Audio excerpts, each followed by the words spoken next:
Hello everybody and welcome back to another weather forecast.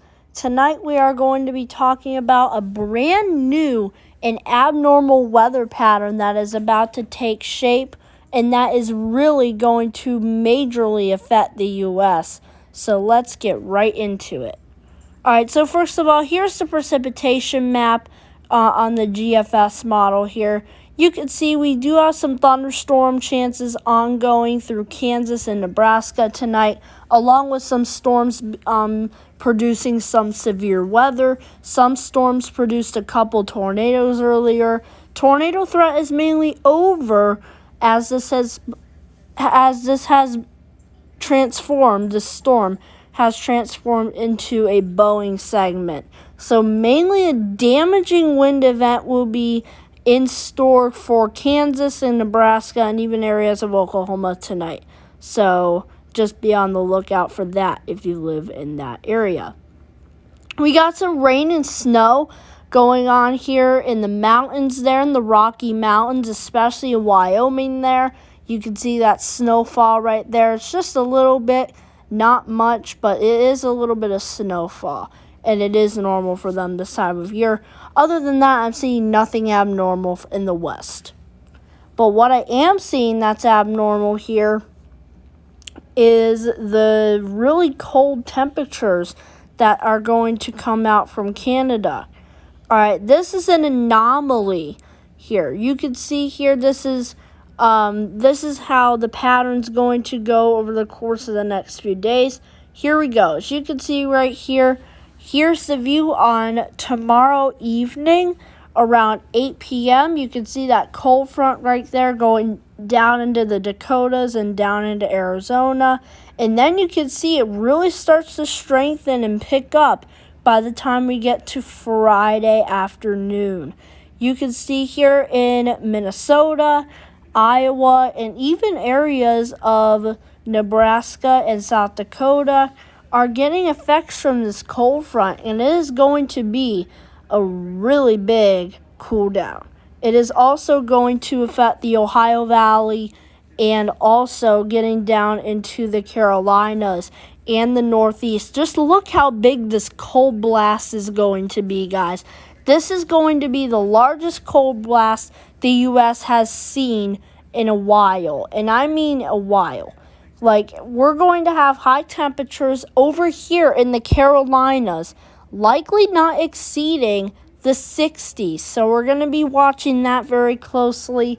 Although ridging comes back into play, it's not going to be for a little bit, as this cool down is going to linger and spread west as it seems right now. Nothing as strong as it is in the East Coast, but man, in the Pacific right there, it is going to be chilly in areas of the SoCal area. And you know what SoCal means, the area of Southern California into northern Mexico. Could have highs in the 60s there as well. It is going to be very, very big Arctic blast that comes down there.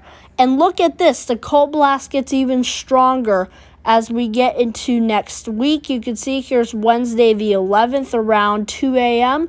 You can see that cold blast gets much larger over the course of the long-term period in the SoCal. Watch how this expands east. As you can see, it starts to break apart from the Pacific Northwest cold blast that's going to come.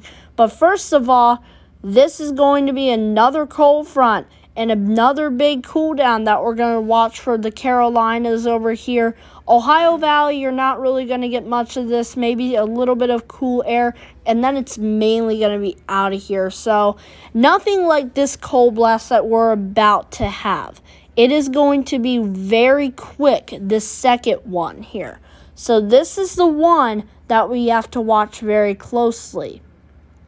But here we start to get some warmer air back in the west coast and ridging, while cool air stays in the east coast.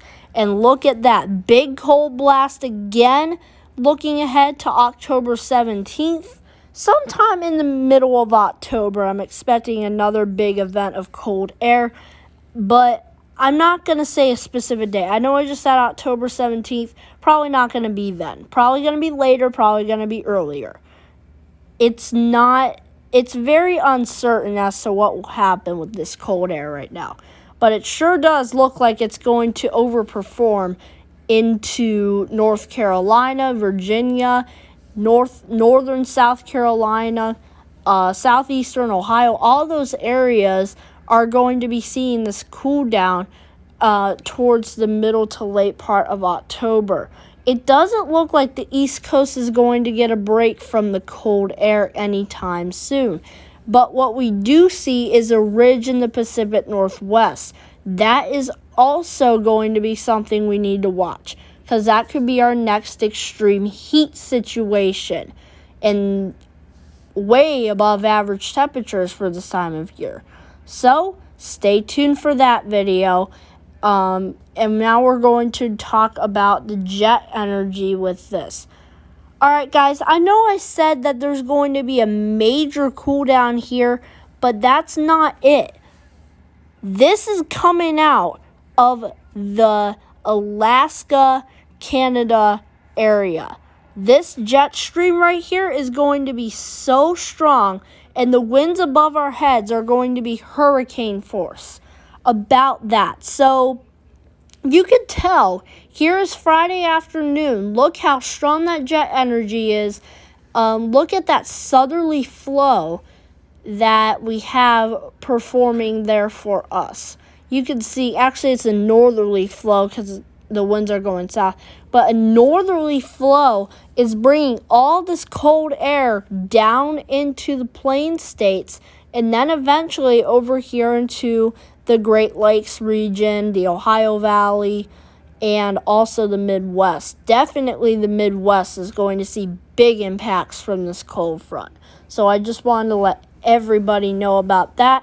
This cold air starts to settle in. Like I said, we could have this cold air lingering around. Warm pattern starts to come back in the south as the subtropical jet starts to kick back in. Could have some severe weather as the subtropical jet kicks back in. We're going to need to watch that from Texas all the way to the Florida Panhandle as we go into late next week. Alright, so as you can see, we got a little bit more. Like I said, we got that other cool down to talk about.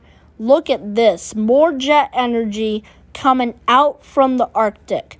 This may be a problem in the course of the long term. So I just wanted to let everybody know about this, that the second round could be a very big problem for much of the U.S., not just the East Coast.